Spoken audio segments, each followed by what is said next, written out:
Welcome back to the Ron Johnson Show. I'm your host, Ron Johnson. And of course, joining us is JT Brown. His dad was a former Viking. I think he went to Eastview High School, if I'm not mistaken. And so, for those that remember his dad back in the old days with the Vikings running back, JT took another route. He went to the ice.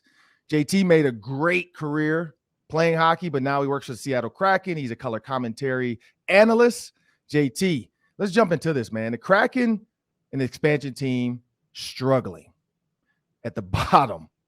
How do they improve? I know I've been told they have Sam told me they have 5 wild players or 4 wild players. So Ryan Donato, Victor Rask, Marcus Johansson, and Carson Soucy.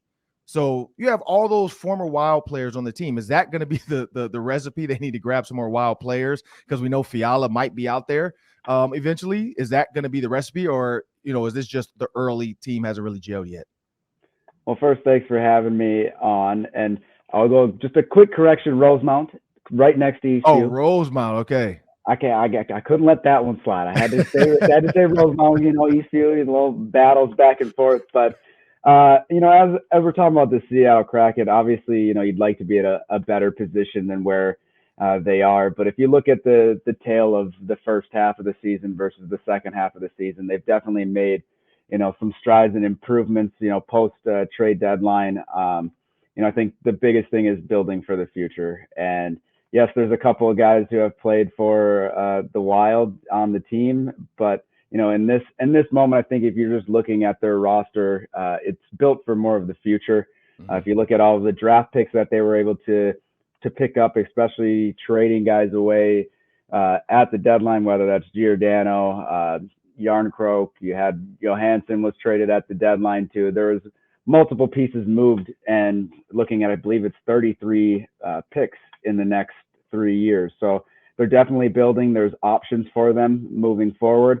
But again, I think it's a little bit of a fairy tale, right? Because Vegas, when they came in, they made it all the way to the finals, and it just wasn't in the cards this year. I think it's definitely a little bit too it'd be a little bit too much if that was the case again. So a little bit more difficult for the Kraken this year, but overall, you have to look at it, at least from my eyes, I'm looking at what they did and where the improvements came. Maybe the record doesn't show it all the time, but they've made definite strides and improvements going into the second half of the season, especially after the trade deadline. Yeah, I mean, you grew up in the state of hockey, so we know hockey in Minnesota is huge. I'm from Detroit, so I had to learn that. The only hockey I knew was the Mighty Ducks. That's my go-to for hockey references. But when you look at the Wild fans, because this is a state of hockey, and then you look at the Seattle Kraken fans, what's been the big difference you've noticed? Because you played here, but then you've been in that stadium now working. What's kind of been the difference? Seattle does have a very passionate fan base, regardless. I mean, you look at the Seahawks, Mariners, Sounders, the Storm, they have a great fan base in Seattle. Not to knock anything, Minnesota, obviously their hockey fan base is very, very knowledgeable and maybe outspoken sometimes at times on Twitter about, what's going on with the hockey teams. But, I think it's a learning process too for some in Seattle, not for everybody, but that's one of the interesting things that, we've been able to do in our broadcast is, try to educate a little bit more on hockey where it's not as familiar as, say, in Minnesota. But at the same time, not try to overdo it for the fans who do know hockey and already understand, the little nuances. So just trying to find that line, within our broadcast to be able to educate, but not just dumb it down to the point where we're saying, hey, the red line's red, the blue line's blue, this is that, so you have to have a little bit of just find that right balance of trying to educate and do that as well. But Seattle's been awesome. The new building is spectacular. You have to make a trip out to Seattle one of these days just to see it. They did a really good job with it, and we're spoiled. I mean, we have a great view from press row, but there's not a bad seat in the house. But again, it'll be fun to be, inside Xcel Energy Center again tonight and, get to hear the fans in Minnesota as well.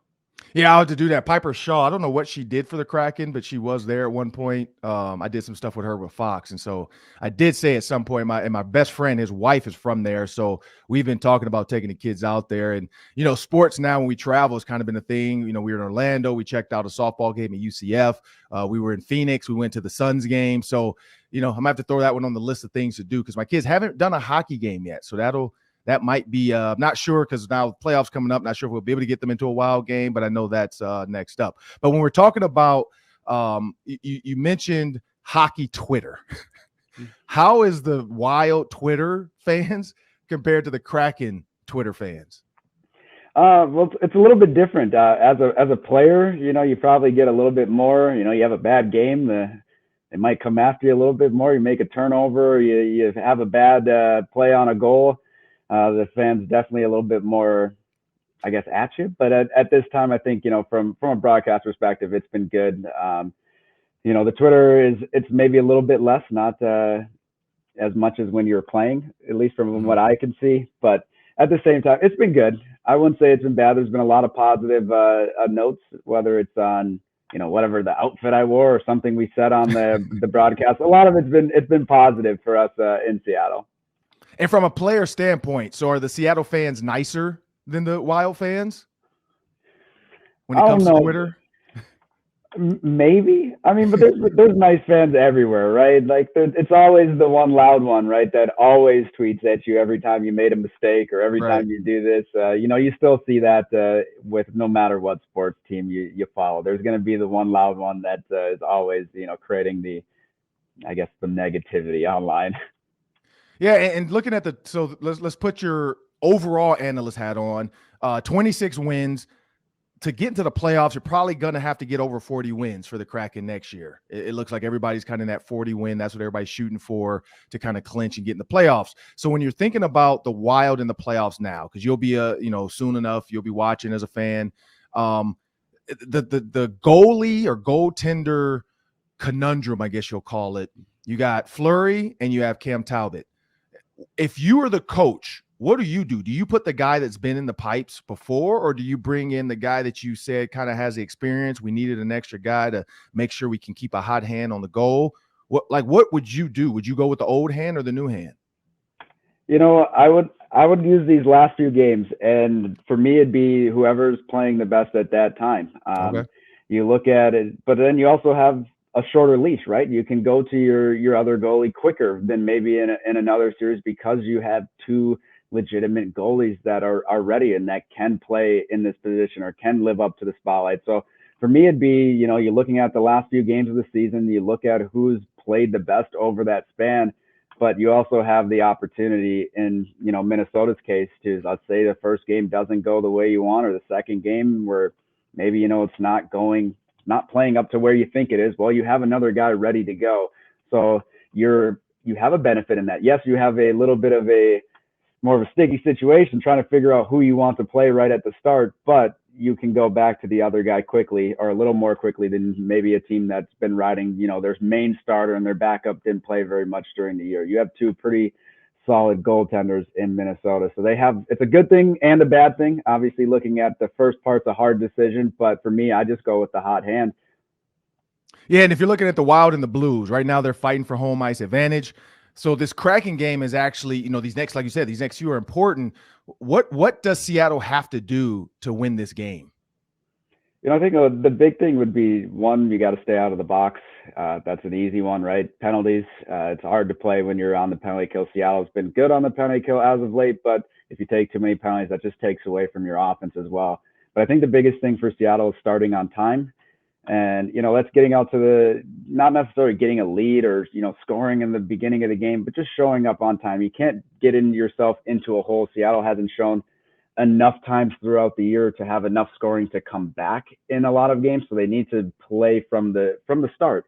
And I think that's where sometimes they've got themselves into a little trouble is, you get down a couple goals early in the first, and now you're playing with, you haven't won as many games. You don't have the 30 goal scorer, the 60 to 100. I mean, how many people have 100 points right now in the NHL? That's not on Seattle's roster. So you have to kind of work as a committee and work together. And it all comes from, not starting from behind. And if you look at the records, it's not very good when you're down after one, definitely not good down after two for Seattle. So I think you have to play to your strengths and just continue to outwork teams. Going to be a hard task. Minnesota is definitely a hard-working club as well, has the skill and the goaltending. So I think, again, you just have to play within your structure, within your game, and try to start on time. And last one, you've always been an advocate for minorities in hockey. It's an expensive sport. I grew up in Detroit. We didn't play it in Detroit, at least in my high school. We did in the city of Detroit. We don't have a city hockey team. It's the suburban teams that have them. What's that been like now, continuing in that, trying to get more minorities to get into the sport of hockey, being able to help pay for things that they can't afford to do to get on the ice? I mean, it's been good, and I think that's one of the big draws for Seattle as a club and organization. Wanting to, switch over into this role, retire, and become, part of this team. On the other side, but just their commitment to diversity, whether that's growing the game in Seattle or having a person like myself on the TV side, or Everett Fitzhugh, who we were able to call the first all-black television broadcast for an NHL team. I think that just we go around our office in Seattle and you see so many different backgrounds, women involved. There's just so much. It's a melting pot of people coming in, and I think that was a big part for me. But that's always going to be on the forefront of my mind. Obviously, as a player, the biggest thing was trying to get people to play, and now I get to see the other side and how many other opportunities within the game of hockey, even if it's not playing, right? Like yes, we want everybody to be able to play and get to the highest level at some point, but there's great opportunities, whether it's broadcast, it's marketing, it's social. There's so many different areas within the game. So now my scope has gone from just hockey to kind of how do we incorporate everything and get more people, of different backgrounds, excited about this game of hockey. And, that's been a fun thing for me to kind of see both sides of it now.